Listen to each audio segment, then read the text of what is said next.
Édipo. Laio, filho de Lábdaco, que governava Tebas, casou-se com Jocasta. Afligido pelo fato de por tanto tempo ainda não ter tido descendência, consultou em segredo o oráculo de Delfos, que o informou de que essa aparente desgraça era, na verdade, uma bênção, pois qualquer filho que nascesse de sua união com Jocasta viria a se tornar seu próprio assassino.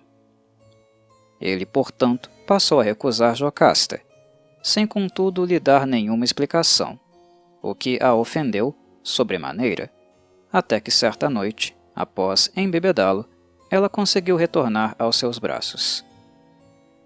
9 meses depois, quando Jocasta deu à luz a um filho, Laio o arrancou dos braços da ama, perfurou seus pés com um prego e, atando-os um ao outro, abandonou-o no Monte Cíteron. Mas as parcas haviam decidido que esse menino atingiria uma idade avançada. Um pastor coríntio o encontrou. Chamou-o de Édipo, por causa de seus pés deformados, e levou-o para Corinto, onde naquela época reinava Pólibo.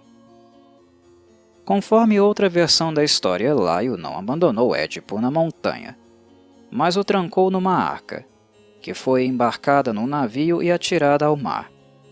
Essa arca flutuou à deriva e chegou até a costa de Sicyon, em cuja praia, por acaso, estava Peribeia, rainha e esposa de Pólibo, que supervisionava o trabalho das lavadeiras da casa real. Ela recolheu Édipo, escondeu-se atrás de umas moitas e fingiu sentir-se subitamente assaltada pelas dores do parto.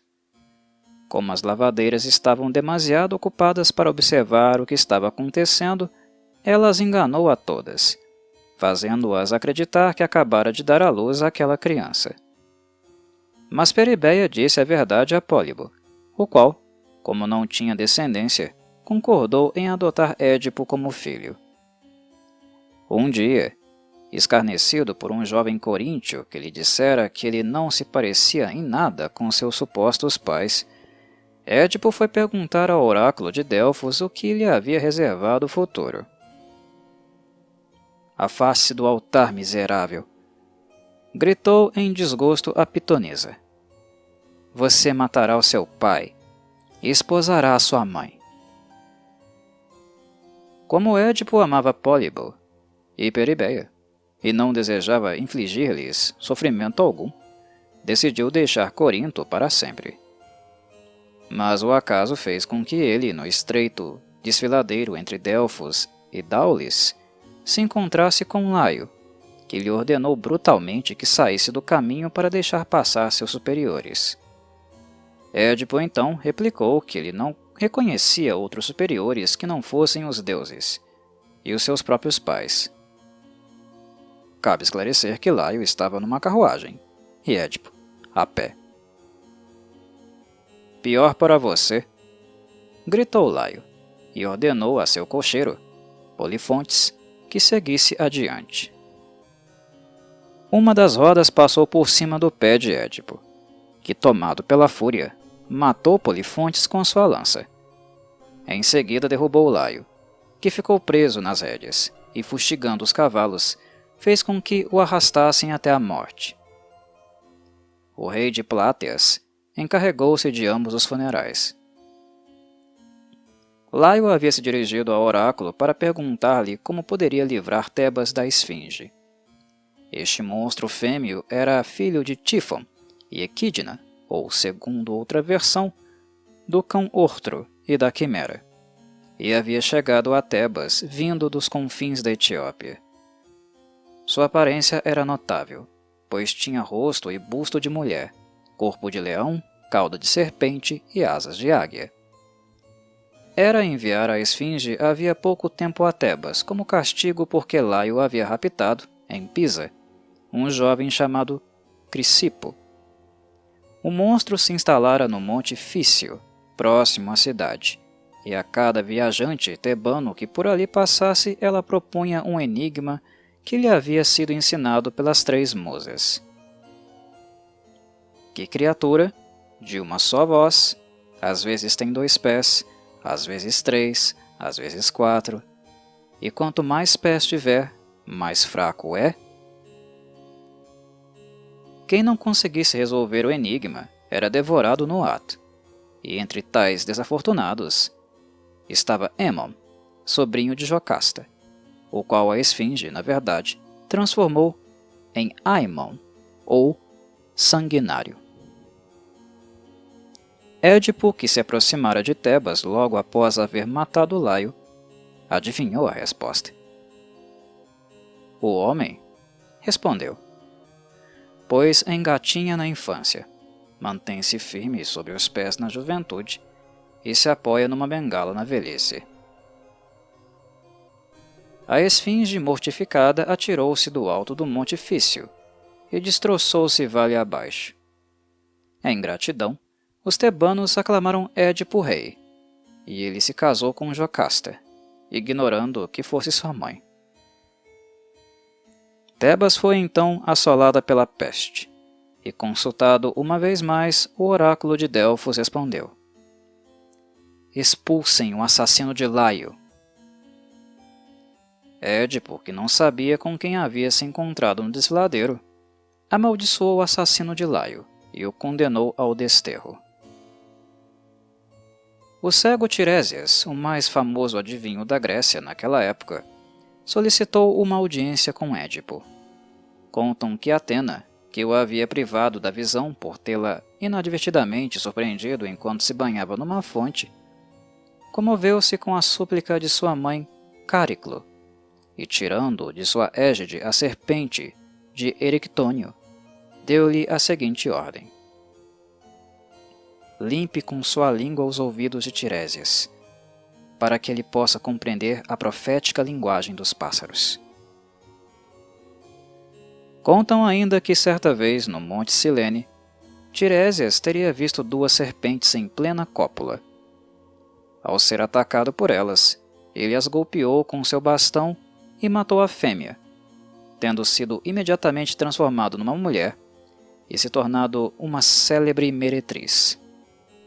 7 anos depois, contudo, ao assistir a idêntico espetáculo no mesmo lugar, ele teria recuperado a virilidade, ao matar a serpente macho.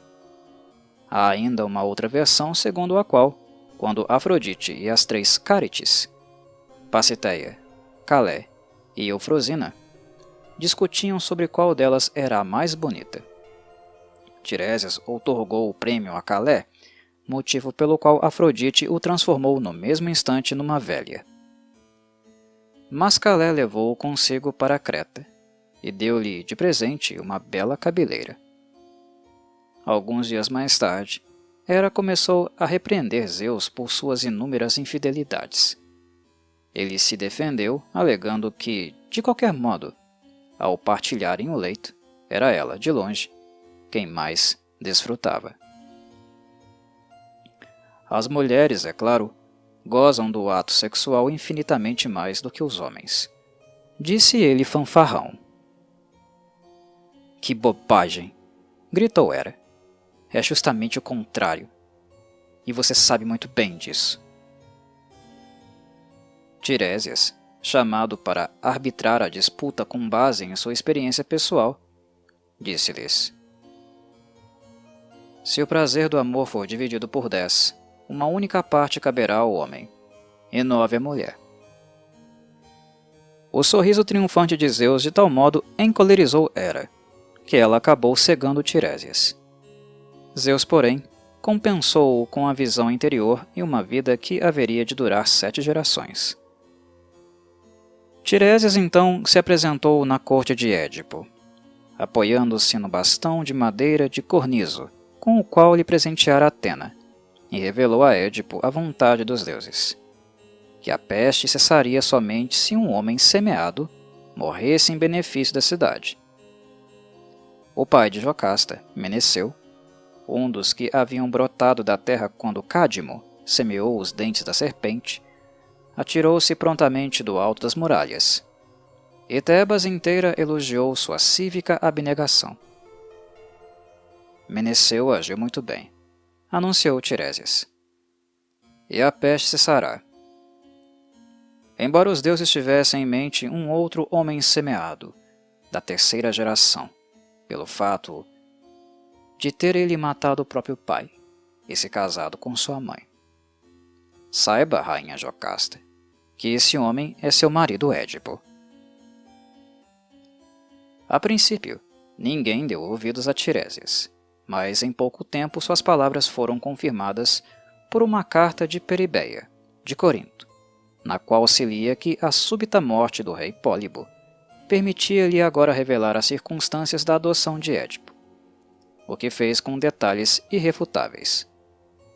Jocasta enforcou-se de vergonha e de aflição, enquanto Édipo vazou os próprios olhos com um alfinete retirado das vestes de sua mãe. Há quem diga que, embora atormentado pelas Eríneas, que o acusavam de ter causado a morte de sua mãe, Édipo continuou reinando em Tebas durante algum tempo, até morrer gloriosamente numa batalha. Segundo outras fontes, entretanto, Creonte, irmão de Jocasta, expulsou-o, não antes, contudo, de amaldiçoar Etéocles e Polinice, que eram ao mesmo tempo seus filhos e seus irmãos, por terem se permitido a insolência de lhe enviar a parte traseira de um animal sacrificado em vez do quarto dianteiro, como cabia ao rei. Assim, sem derramar uma única lágrima, todos viram Édipo abandonar a cidade que ele próprio havia livrado do poder da esfinge. Após vagar por vários anos de um país a outro, guiado por sua filha Antígona, Édipo chegou finalmente a Colono, na Ática, onde as Eríneas, que lá têm um pomar, perseguiram-no até a morte. E Teseu enterrou seu corpo no recinto dos solenes de Atenas, chorando ao lado de Antígona. Narciso. Narciso era Téspio, filho da ninfa azul Liríope, que fora violada pelo deus fluvial Céfiso, após ter sido envolvida nos redemoinhos de suas correntes. O adivinho Tiresias disse a Liríope, a primeira pessoa que o consultou: Narciso viverá até uma idade avançada, desde que jamais conheça a si mesmo. Qualquer um poderia, com justa razão, ter se enamorado de Narciso, mesmo quando ele ainda era uma criança. Aos 16 anos, seu caminho estava repleto de apaixonados de ambos os sexos, friamente rejeitados. Tal era o obstinado orgulho que ele sentia de sua própria beleza.